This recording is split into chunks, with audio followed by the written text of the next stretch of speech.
Так, всем привет.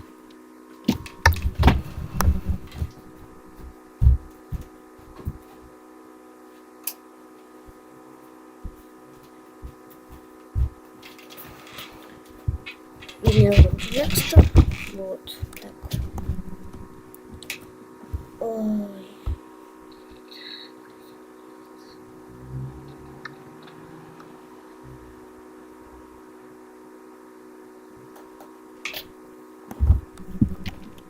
Так, давайте уже начнем, наверное. Я почти 100 часов играю. Только что-то у меня хрень какая-то происходит. Типа я вообще не могу зайти.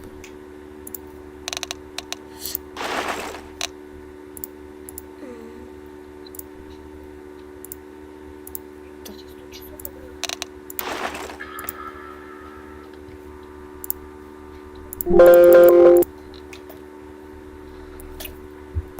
Так, давайте, наверное. Ну, даже не знаю, наверное, что поиграть-то.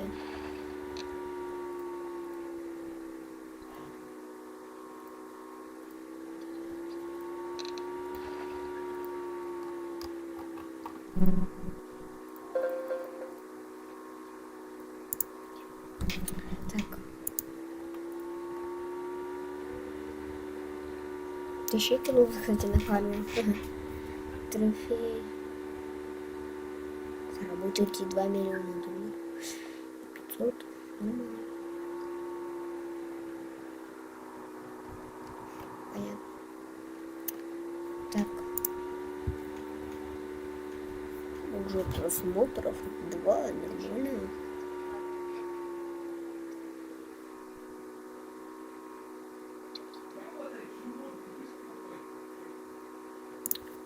Давайте, наверное, поиграем. Попробуем. 10 раз уже запускаю.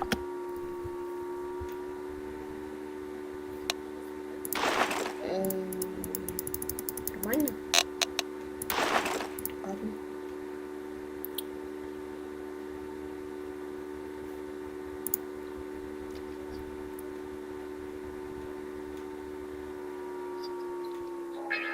Ух ты, шо.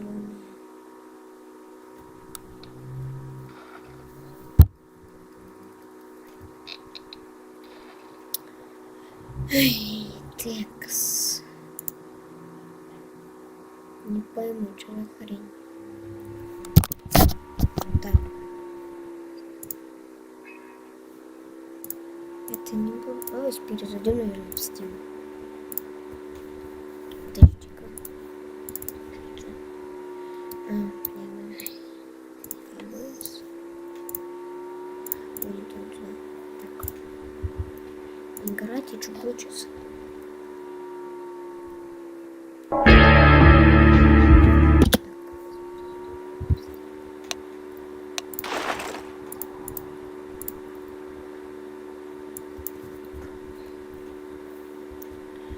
Подождите-ка, я сейчас переведем. Так, Steam.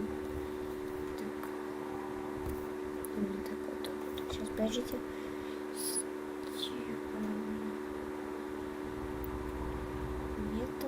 Это.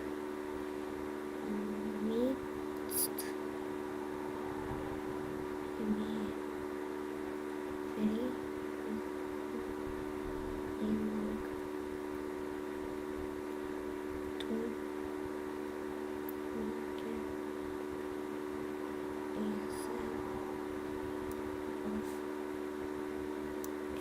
Сейчас, подождите.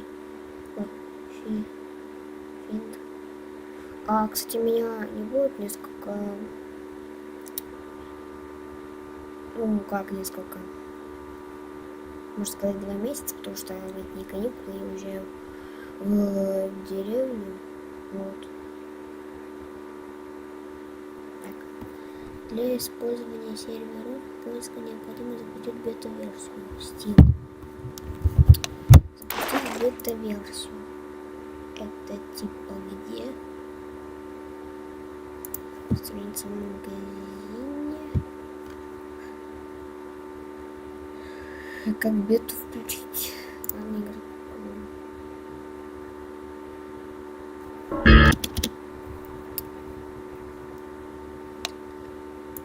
Бета, что ли? Капец. Кажется, мы сегодня не сможем поиграть. Очень забыл, кстати.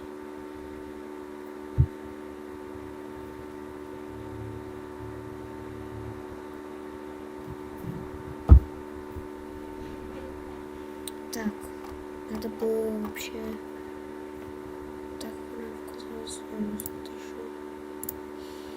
Блин. Что, поменяем, что ли? Хочу поиграть-то. Трансляция, чат. Столько у меня ничего нету. Типа, блин. Какой-то инструмент головна выйти. Не понять. Ой.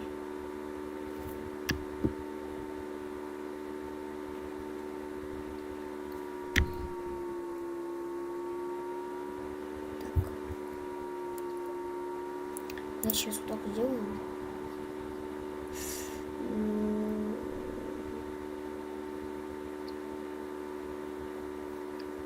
Что за хрень происходит?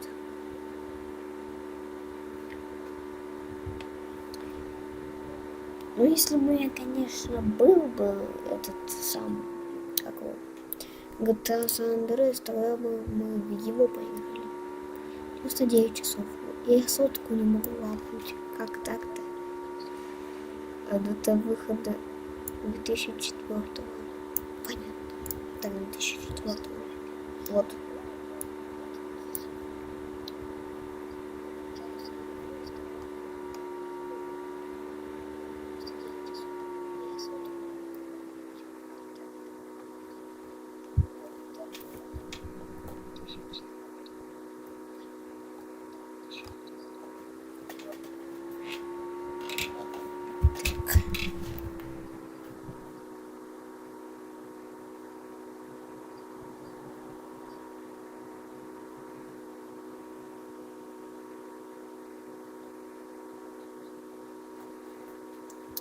Так, давайте, наверное, даже не знаю,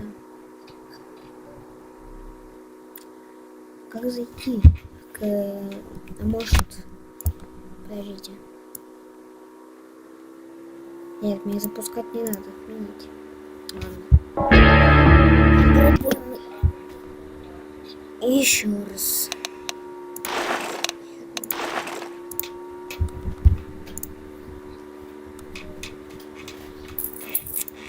Блин.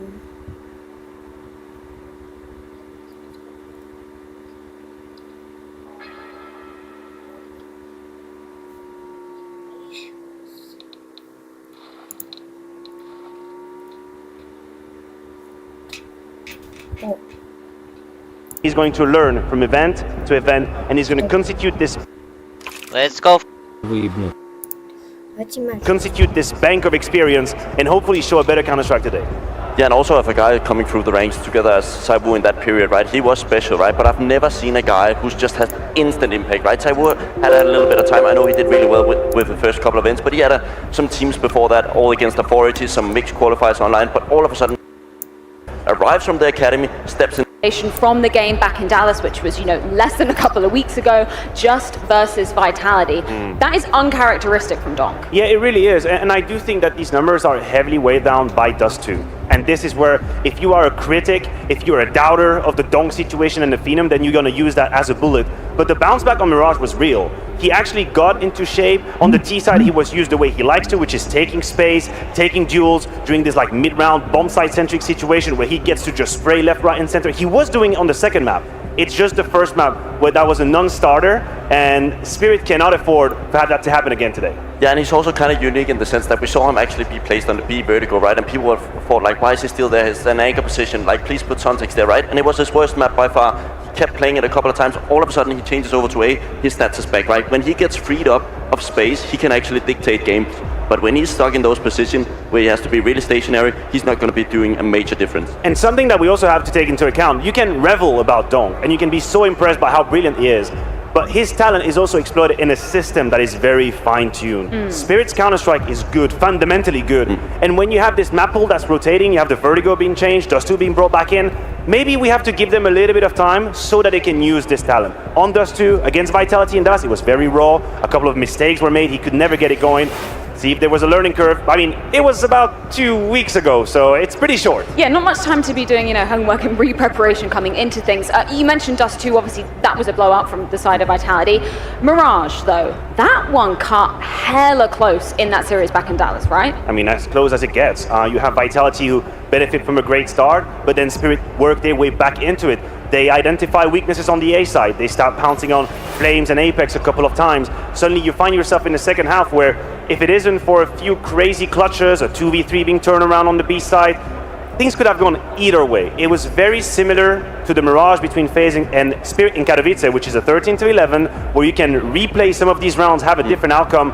That's why I think that the score is a little bit of a lie in sense of it could have been a third map, and if we go there, hell breaks loose. Any thoughts, Bubsky? Anything you want to add to that?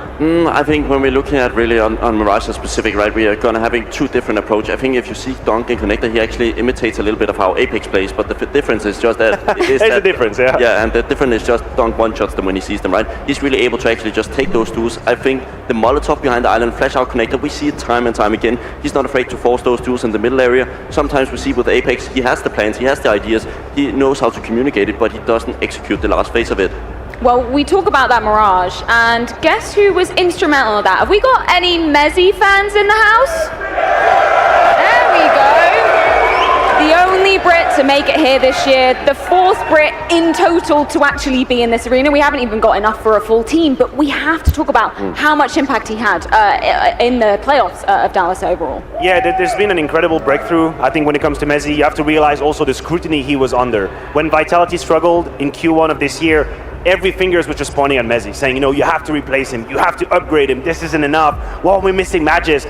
And then what has happened since Dallas has been a completely different sort of shape and form of Mezzy. Apex talked about it in interviews. He said, I need this man to trust in himself more. I need him to call his own numbers. I need him to be a bit more selfish. And I think we're seeing that. We talked to Mezzy and he said, I realize sometimes I just have to focus on my crosshair and do whatever it is I want to do because I can do it. I have the skill for it. I don't need to just be the best teammate. I can just be a good player. And this has been a significant difference, played a role on Mirage against Spirit. Yeah, and the criticism is only so high because he replaces the best anchor of all time, right? Magist, he is a unique player, and I think this is why some fans maybe expected more. I think Messi from the get-go was not really suited for the role. He's been having a lot of time. I think XCAS and the likes of the coach has been helping him a lot, try to actually play those anchor roles a bit different, because you are just having a luxury. If you have Magist, he doesn't really need a lot of help, but in the start of the game, you really need Messi to actually get going. Do you think he's done enough to warrant more time, more trust in the Vitality? Yeah, of course, I think he has.